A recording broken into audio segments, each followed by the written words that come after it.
গ্রাম থেকে ভালোবাসা এসেছে বলতে পারেন, কে এই ভালোবাসাটুকু দিতে পারে। আসসালামু আলাইকুম, কেমন আছেন আপনারা সবাই? আশা করি সবাই ভালো আছেন।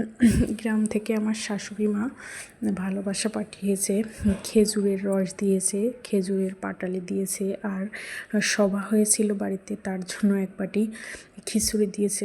আসলে শাশুড়ি মা বেঁচে আছে বলেই এই ভালোবাসাটুকু দিয়েছে।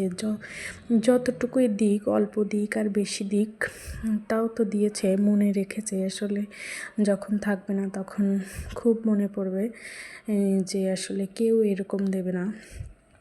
আর আর তার জন্য এত কিছুই বলা। আর আমি এখানে কাপড় পরিষ্কার করব, ওয়াশিং মেশিনে কাপড় দিয়ে দিচ্ছি। ধীরে ধীরে সামনে রোজা আসতেছে, তাই ভাবলাম যে শীতের কম্বল, কাঁথা, সব কিছু মিলায়ে কিছু কিছু যেগুলো আসলে পরিষ্কার করা যায় আপাতত, সেইগুলো ধীরে ধীরে পরিষ্কার করে নিই। সেই জন্য আমি এখানে 2-3টা কাঁথা, একটা কম্বল আর কিছু কাপড়, বাচ্চার কাপড়, নিজের কাপড় দিয়ে, হাজব্যান্ডের কাপড় দিয়ে পরিষ্কার করে নিচ্ছি। আসলে রোজার সময় সব কিছু পারা যায় না, সেই কারণে তার ওয়াশিং মেশিন আছে, তাও কাজের অলসতা, করতে ইচ্ছা করে না। আসলে কথায় আছে না, বেশি সুখ হইলে যা হয়। আলহামদুলিল্লাহ, অনেক আল্লাহ ভালো রেখেছেন। এখানে আমি ওয়াশিং মেশিনে কাপড় ধুয়ে নেব, ধুয়ে একদম ছাদে মেলে দেব, তারপরে ধীরে ধীরে সমস্ত কাজ করে নেব। এখানে কাপড় দিয়ে অনেক কিছু করা যায়। আসলে সংসারে অনেক কাজ থাকে, তো বাচ্চা আছে, বাচ্চার টিভি দিয়ে আমি এই কাজগুলো করছি যাতে ও ঝামেলা না করে। আর বারবার উঠে দেখে কি করে কি হয়, তখন ভয় লাগে আসলে, যার কারণে এইগুলো করছি। প্রথমে কাপড় দিয়ে 12 মিনিট দিয়েছিলাম পরিষ্কার করে, অনেক ময়লা পানি বের হয়েছে, সেটা ফেলে দিয়ে আবার পানি দিয়েছি, 3বার করে পানি দিই। আর দিয়ে এইভাবে আমি কাপড় পরিষ্কার করে। আসলে এই কাঁথা কম্বল যদি হাত দিয়ে কাচতে যাওয়া হয় অনেক পরিশ্রম। আর আমি অপারেশনাল মানুষ, আর আমার পেট কাটা জায়গা ব্যথা করে। যাই হোক, সব কিছু মিলায়ে আছি আলহামদুলিল্লাহ, আল্লাহর কাছে শুকরিয়া। আসলে কি বলবো, বলার ভাষা হারিয়ে ফেলেছি।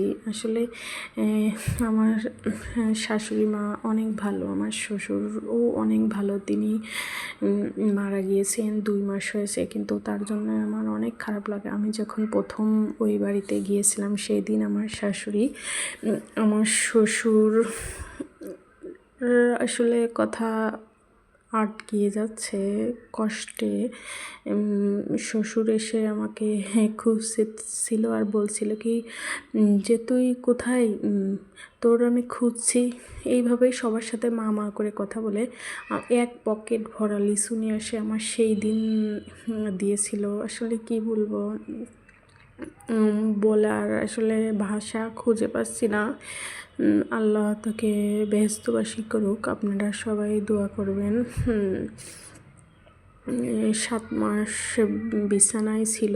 আসলে আমি বাসায় থাকি, সবাই বাসায় থাকে, যারা বড় যা ছিল সে দেখছে, সবাই মাঝে মাঝে গিয়ে গিয়ে আমরা দেখছি। আসলে ব্যস্ততার কারণে ওই রকমভাবে থাকা হয়নি। তারপরেও তার জন্য দোয়া করি, নামাজ পড়ি, তাহাজ্জুদ পড়ি, এমনি নামাজে দোয়া করি আল্লাহ তাকে বেহেশতবাসী করুক। সে অনেক একজন ভালো মানুষ, আমার শাশুড়ি মাও অনেক ভালো মানুষ।